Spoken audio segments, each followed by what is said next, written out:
There's something quietly exhausting about always needing things to go your way. You tighten your grip. You plan everything down to the detail. You believe that if you just try hard enough, if you push a little more, life will finally bend to your will. But instead of peace, what do you feel? Tension, anxiety, disappointment. The truth is, the more you force life, the more it resists you. But Buddha taught a different way. He taught that true power doesn't come from control. It comes from understanding, from letting go, from relaxing into the truth that you never needed to fight so hard to begin with. What you're seeking isn't hiding from you. It's just waiting for you to stop chasing. In this video, we're diving into that shift. From struggle to stillness, from forcing to flowing. We'll explore how to stop clinging, start trusting, and manifest what matters, not through stress, but through peace. And if you're finding these Buddhist teachings helpful in your life, there's one simple free way to support this journey. Just tap that subscribe button. It helps this message reach others who may need it too. And please don't skip any part of this video. Each section builds on the last, and together they form a quiet but powerful invitation to stop trying to control your life and start living it. Let's walk this path together.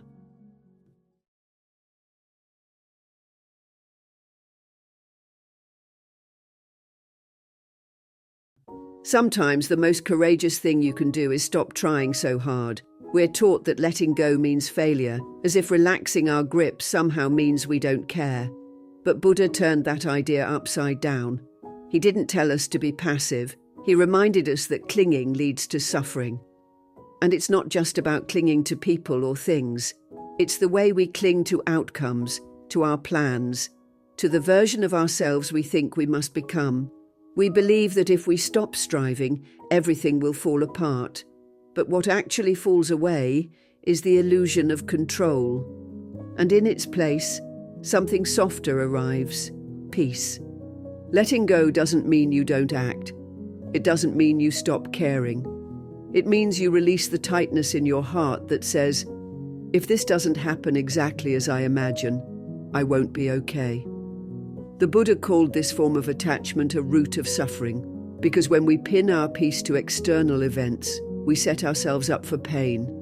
Life is full of change. It never moves in a straight line. And when you build your happiness on a specific outcome, every detour feels like a loss. But there is another way.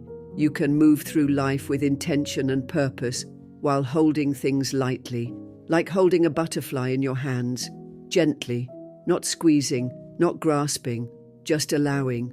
That's the strength of surrender, that's the wisdom of non-attachment, and it takes real inner power to live that way. Look around your life right now. What are you gripping too tightly? A timeline for when things should happen, a person you want to behave a certain way, a dream that hasn't unfolded on your schedule. Ask yourself, what would it feel like to loosen your hold? Not to give up, but to give in. To allow the rhythm of life to breathe through you instead of fighting it every step of the way. In Buddhism, letting go is not a weakness, it's clarity. It's the deep understanding that peace is not a result of everything going your way. It's what arises when you stop needing it. And when you begin to live from that space, something beautiful happens. Life softens, not because the world changes, but because you did. You began to trust. You began to listen, and in that trust, you started to truly live.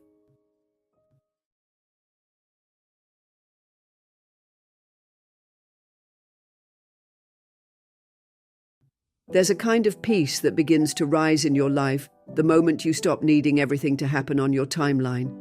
And it's not because you've given up. It's because you've grown tired of chasing things that only ever seem to run further the faster you go. Most of us spend years running toward what we think we need: success, love, recognition, happiness. We chase with everything we have, thinking we'll only feel whole when we finally arrive. But Buddha reminded us again and again, peace is not found at the end of the chase. It's found in the moment we stop running. This doesn't mean we should abandon our goals or lose ambition. It means we need to understand the difference between desperate chasing and intentional alignment. When you're chasing something, your energy says, "I need this or I won't be okay." It's fear disguised as motivation. But when you're aligned, your energy shifts. You're no longer begging life to give you what you want. You're becoming the kind of person who naturally attracts what's meant for you. And that shift changes everything. Buddha taught that desire, especially craving and clinging, leads to suffering. In the Four Noble Truths, he didn't say desire was evil, but he did warn us about the kind of attachment that says, "I cannot be happy unless this happens exactly how I want." That kind of chasing becomes a trap, because life doesn't move according to our personal blueprints. It unfolds in its own way, in its own time. And when we try to force it, we only create more pain for ourselves. Let's take a simple example: relationships. Think about the energy you bring into a connection when you're trying to force it. You analyze every message, worry about every interaction, and feel drained because deep down you're not trusting the process. You're trying to bend it into what you hope it will be, instead of letting it grow into what it's meant to be. But when you're aligned, when you're at peace with yourself, anchored in your values and present in the moment, you no longer cling. You give space, you give truth, and you give love from a place of fullness. That's the kind of energy that naturally draws people in. The same truth applies to your dreams. If you approach your goals from a mindset of lack, "I need this to feel worthy," then even your success will taste empty.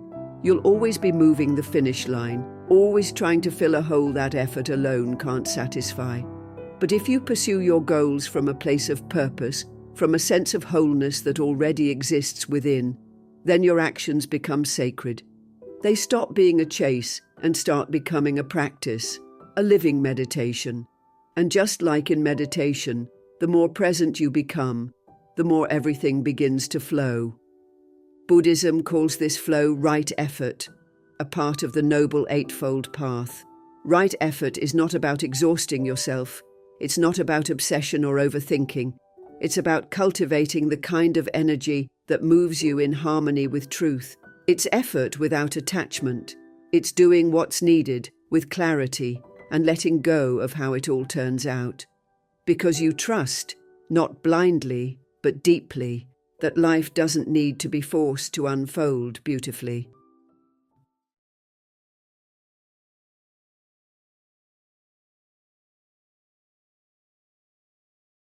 We spend so much of our lives trying to hold everything together: the schedules, the relationships, the outcomes, the future. There's this quiet pressure we carry, this belief that if we just try hard enough, plan well enough, or think through every possibility, we can avoid pain, avoid loss, avoid failure. But eventually something happens that reminds us how little control we actually have. A plan falls apart. Someone leaves. The timing doesn't align. And in those moments we feel shaken, not just because things went wrong, but because our illusion of control was shattered. Buddha saw this clearly. He taught that much of our suffering doesn't come from what happens.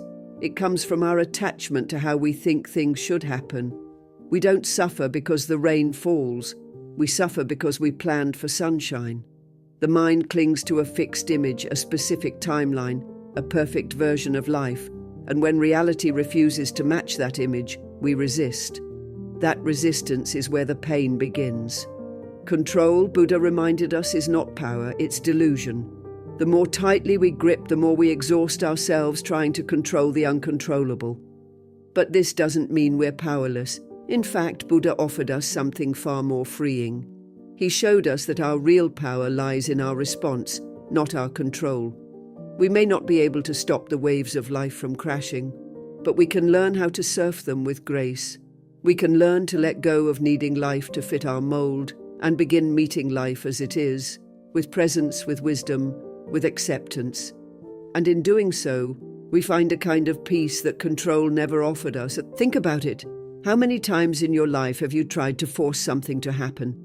A relationship you knew was fading, a job that didn't align with your values, a version of yourself that pleased others but drained your spirit.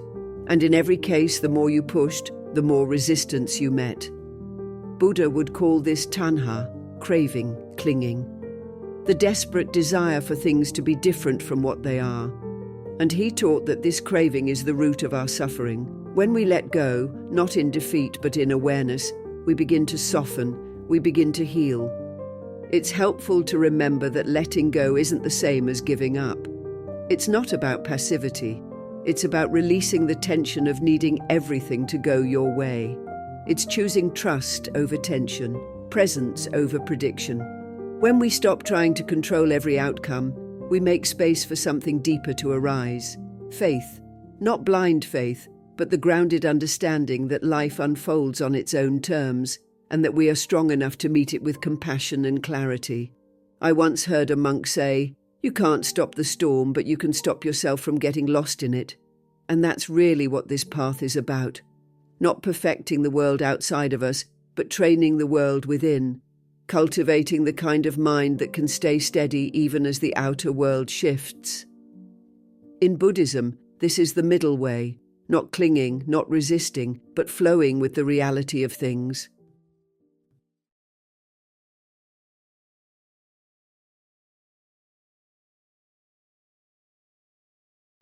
Sometimes the people we care about most are also the ones who trigger the deepest fears within us. We worry they'll leave, we worry we're not enough, or we twist ourselves into knots trying to make sure we're always loved, always wanted, always safe in the relationship. But what we don't often realize is that this kind of attachment, this emotional gripping, doesn't actually bring closeness. It brings tension. It brings fear disguised as love. And slowly, without meaning to, we begin to confuse attachment with connection. The Buddha saw this clearly. He taught that attachment is the root of suffering, not because love is wrong, but because clinging to love, controlling it, fearing its loss, corrupts its purity. In relationships, this attachment shows up in subtle ways. We become overly sensitive to distance or change. We overanalyze texts. We start measuring someone's love in how quickly they respond, how often they show up, how closely they mirror our expectations. And when they don't, we don't just feel disappointed, we feel threatened. Our sense of self starts to feel at risk. This is what happens when love becomes entangled with ego. The Buddha offered a path through this, a reminder that real love, true love, cannot be possessed. It must be free. He taught that when we practice non-attachment, we don't stop loving. We love with clarity, with space, with grace.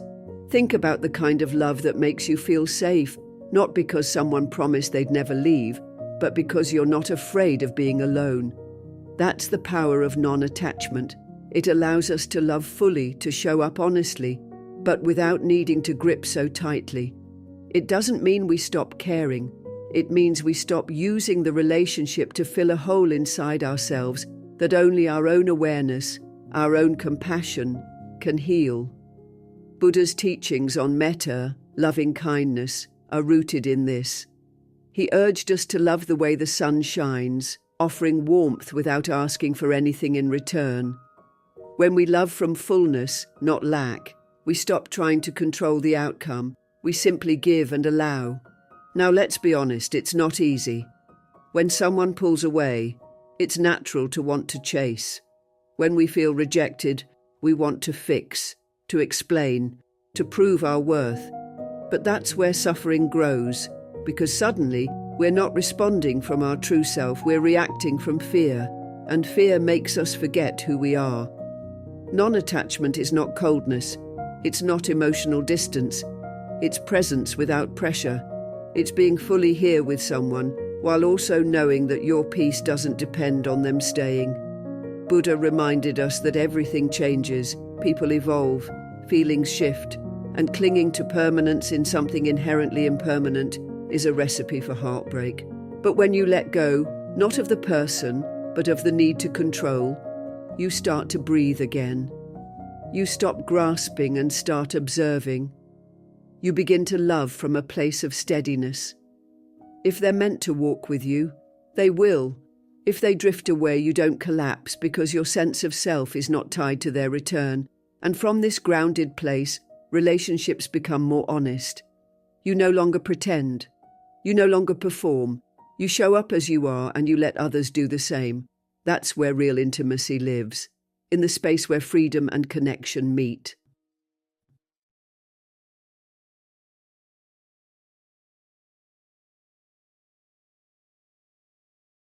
Sometimes it feels like you've done everything right, shown up consistently, put in the work, stayed hopeful, and still nothing seems to be happening. That stillness, that waiting, can feel unbearable.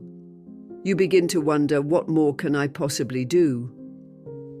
And it's in that very question that suffering quietly settles in. Not because life is denying you something, but because we've been conditioned to believe that everything should happen now, on our schedule exactly the way we imagined it. But if we pause for a moment and listen not to the noise of the world, but to the deeper rhythm of existence, something shifts. Buddha never taught us to hurry life into place. He taught us to live in harmony with it. In Buddhist teachings, timing is not seen as something we control, it's something we align with. Think about nature. A tree doesn't force its leaves to grow. The sun doesn't rush to rise. The river doesn't struggle to reach the ocean. Everything flows in its own time. And when it doesn't, when something blooms too early or refuses to change with the seasons, suffering happens. The same is true for us. The more we resist the timing of our life, the more we suffer. Buddha called this resistance tanha, or craving.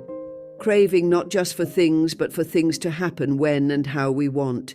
But he also offered the antidote, letting go of attachment, and that includes attachment to our timelines. Let's get honest for a second. Patience is hard, especially when you're passionate, especially when you're dreaming big or healing deeply or giving your all. You look around and it seems like others are moving ahead while you're stuck in place. But what if this moment you're in right now, the one you're trying so hard to rush through, is the exact moment life needs you to feel, learn from, and grow within? Buddha taught that everything arises and passes away according to causes and conditions. That means your effort is never wasted.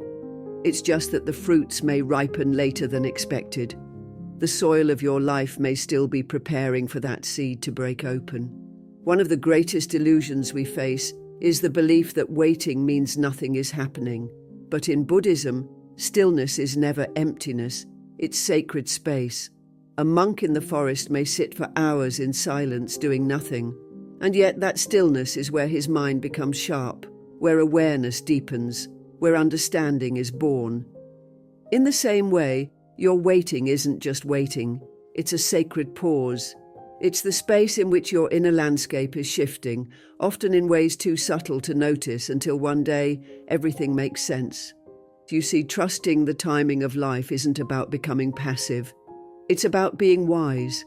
It's saying, I will take aligned action. I will move with integrity. But I will not panic when the results don't come right away. Because when we panic, we start grasping, and grasping pulls us out of presence. It creates resistance. Buddha's teachings invite us to do the opposite, to come back to presence, to be fully here, to respond to each moment with clarity, not compulsion. And when we do that, life begins to move again. Maybe not in the direction we thought, but often in the direction we truly needed.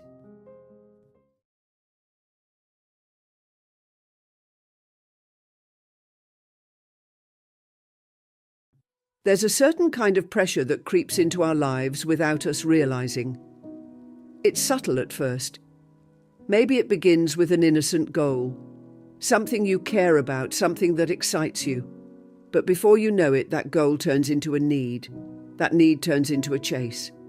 And the chase becomes desperate. You start operating from a place of fear. Fear that if you don't get what you want now, it might never happen. But Buddha taught us something radically different. He showed us that desperate action only creates more suffering because it's rooted in attachment, not awareness. When we act from desperation, we're not aligned, we're afraid. Think about the energy behind desperation. It's not calm, it's not wise, it's frantic, it's scattered. It's constantly questioning, what if it doesn't work? What if I'm not good enough? What if I lose this chance? That's not peace, that's panic, and panic doesn't attract peace. Buddha taught that our intentions shape our experience. Right intention, which is part of the Noble Eightfold Path, asks us to examine not just what we do, but why we do it. Are we acting from clarity or fear? Are we rooted in presence or clinging to outcomes? Let's say you're applying for a job or starting a project. Desperate action says, I must succeed. I need this or I'll be lost. It tightens your body. It clouds your judgment. It makes you reactive rather than wise. You might overwork, overthink, or even accept something that isn't right for you, just to feel in control. But aligned action says, I trust my path. I'll give this my best, but I don't need to grasp at the outcome. That's the space Buddha invites us into, a space where we still act, still show up, but we do it with grace, not fear. You don't need to stop working hard. You don't need to abandon your dreams. But the way you go after them, that's what makes the difference. Desperation is like running through a forest with a blindfold trying to reach the other side. You might be fast, but you'll be bruised and lost. Aligned action is like walking steadily, eyes open, heart grounded. You might move slower, but each step brings wisdom. Buddha never told us to stop striving, but he asked us to examine our craving. He said, craving is the root of suffering. And that includes craving for outcomes we think will make us whole. There's also something very magnetic about non-desperation. When you're centered and calm, you become open. You start to see opportunities you missed before because you were too anxious to notice them. You listen better, you respond with care, you stop chasing and start attracting. In relationships, in work, even in healing, this is everything. The Buddha likened the mind to still water. When it's calm, it reflects clearly. When it's turbulent, it distorts everything. Desperate action stirs the waters. Aligned action lets them settle. And here's what's beautiful: when you act without desperation, you become free. Free from needing constant validation. Free from the fear of failure. Free to be fully present in the process, not just obsessed with the prize. That's where your real power lives, not in proving something to the world, but in living truthfully, even if no one's watching. Buddha's path wasn't loud, it wasn't desperate, it was clear, mindful, rooted in compassion and inner strength. And when you walk in that way, even your smallest actions begin to ripple out with peace.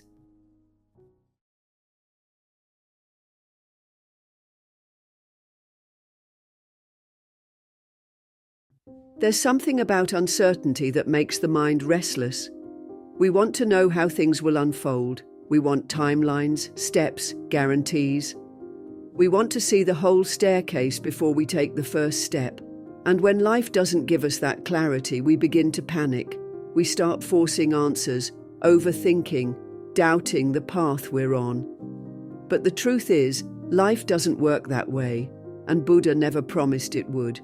He didn't say, know everything before you act. He said, walk the path. And sometimes that path is hidden until your foot touches the ground. Buddhist wisdom reminds us that clinging to certainty is one of the roots of suffering. In the Dhammapada, Buddha taught that the wise live without clinging, without attachment to how things should unfold. That doesn't mean we drift aimlessly. It means we show up with clarity in the present moment, even if the destination is unclear. This is hard to do in a world that celebrates planning and control.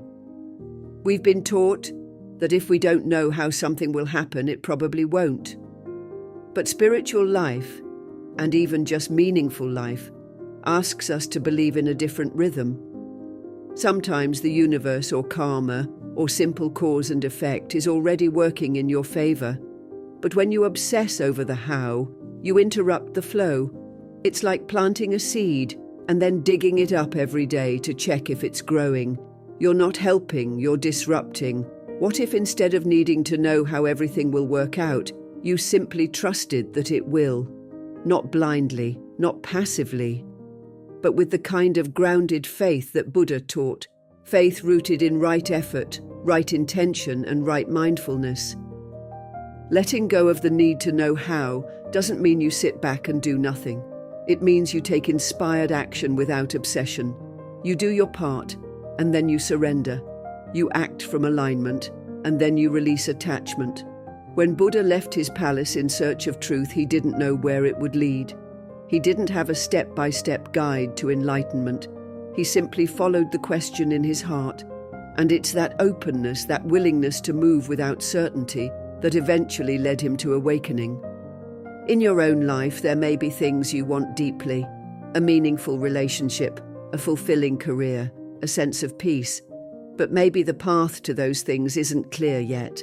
Maybe it won't be for a while, and that's okay. The key isn't to wait until you have all the answers. The key is to stay present and take the next right step. That's all you ever really need, the next right step.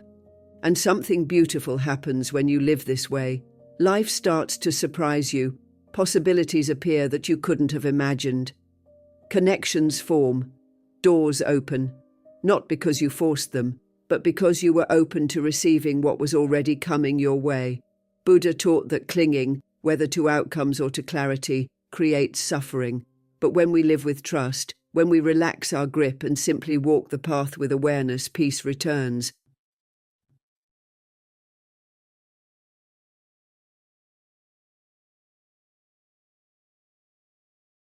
There's something we often miss in our search for a better life. We think the outer world has to change first. We believe we need the perfect job, the ideal partner, a healthier body, more money in the bank. Only then, we tell ourselves, will we finally feel calm and content. But here's the truth that quietly waits beneath all that noise. The peace we're chasing out there is actually waiting inside us. The Buddha said, "Peace comes from within. Do not seek it without." That simple line, spoken over 2,500 years ago, still shatters illusions today. Because it reminds us that everything we're trying so hard to manifest is meaningless if we're not at peace within ourselves. Let's think about it. What's the real reason we want the things we want? We chase success because we believe it will make us feel worthy. We long for love because we believe it will make us feel whole. We seek recognition because we think it will finally make us feel seen. But all of that is built on one shaky idea, that peace is something that happens later, when the stars align, when life behaves. The Buddha's teachings flip that story completely. He showed us that when the mind is still, when the heart is open, when we are free from craving, peace is already here. It's not created by outer conditions. It's revealed when we stop clinging to them.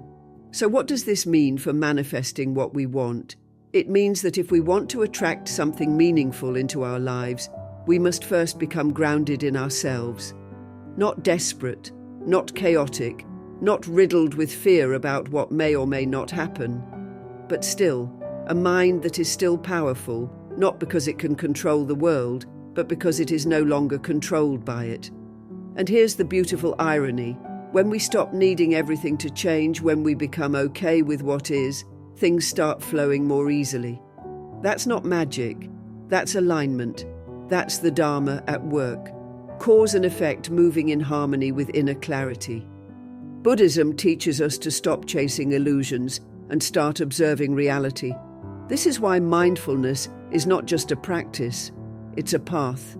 When you sit with yourself, without distractions, without the pressure to fix or achieve, you start seeing clearly. You see where your suffering comes from. You see how much of it was caused not by the world, but by your reaction to it. And in that moment of seeing, you reclaim something sacred, your peace. Not because the world became quieter, but because your mind did. Let's be real. The world will never stop throwing challenges at you. People will disappoint you. Plans will fall apart. The things you thought would fulfill you might leave you empty. But inner peace is the foundation that can hold all of that. It's what remains when everything else shakes. The Buddha didn't promise a life free from pain. He offered a way to meet life with a heart that no longer fears it. And from that heart, real manifestation begins. Not the kind that's desperate or anxious, but the kind that flows naturally from a place of wholeness.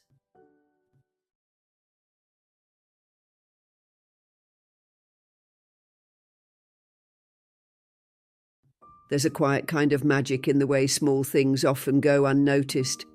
The warmth of morning light spilling across your floor, the smell of tea steeping, the sound of birds outside your window that you've learned to tune out.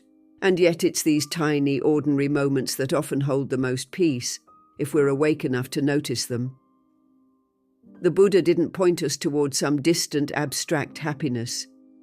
He invited us to return to this moment, this breath, this life as it is. Because everything you are seeking, every sense of fulfillment or freedom, begins not in chasing what's missing, but in seeing what's already here. In the rush of modern life, gratitude can feel like a buzzword, something we know we should practice, but often overlook. And presence. That can sound like a luxury in a world obsessed with multitasking and productivity. But when we really pause, when we choose to return to the here and now, something deep shifts. We stop looking for peace in the next achievement, the next message, the next version of ourselves. And we start to feel it, quietly, steadily, in what's already unfolding. This is not just a practice of positivity, it's a practice of awakening. As the Buddha taught, mindfulness isn't just about meditation, it's about showing up fully for your own life moment by moment. It helps to understand that gratitude isn't a denial of difficulty. It's not pretending everything is okay when it isn't. It's the radical act of noticing what is still good, even in the middle of what's hard. You could be grieving, uncertain, overwhelmed, and still find something to hold on to. A kind word, a steady breath, a moment of silence that reminds you you're still here. Gratitude is not about being blind to suffering. It's about widening your view so that suffering isn't all you see. The Buddha didn't deny pain. He taught us how to sit with it, how to see through it, and how to find liberation in our relationship to it. Gratitude is a part of that liberation, and when you combine gratitude with presence, you begin to see life differently. You no longer rush through your days like a checklist. You start to live them. When you eat, you taste. When you walk, you notice your feet meeting the earth. When you listen, you're not just waiting for your turn to speak. You're actually hearing. This is what the Buddhist practice of sati, or mindfulness, teaches us. Not to escape the world, but to meet it more fully. To find depth in the ordinary. To discover that the present moment isn't just a bridge to get somewhere else. It's the only place anything real ever happens. One of the easiest ways to bring this into your life is to start small. Each morning before the noise begins, name 3 things you're grateful for. Not big, flashy things, just honest ones. The way the blanket felt warm. The fact that you woke up, a message from someone who cares. And as the day unfolds, keep returning to your breath. When your mind races, gently guide it back. This is your practice.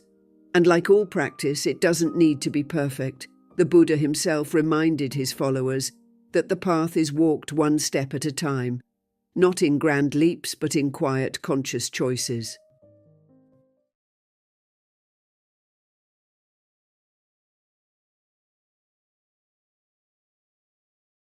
It's strange how often we believe the real journey hasn't begun yet, that peace, fulfillment, or clarity will come later, after we've fixed more, achieved more, proven more. We think, once I finally get there, then I'll be calm, then I'll be enough.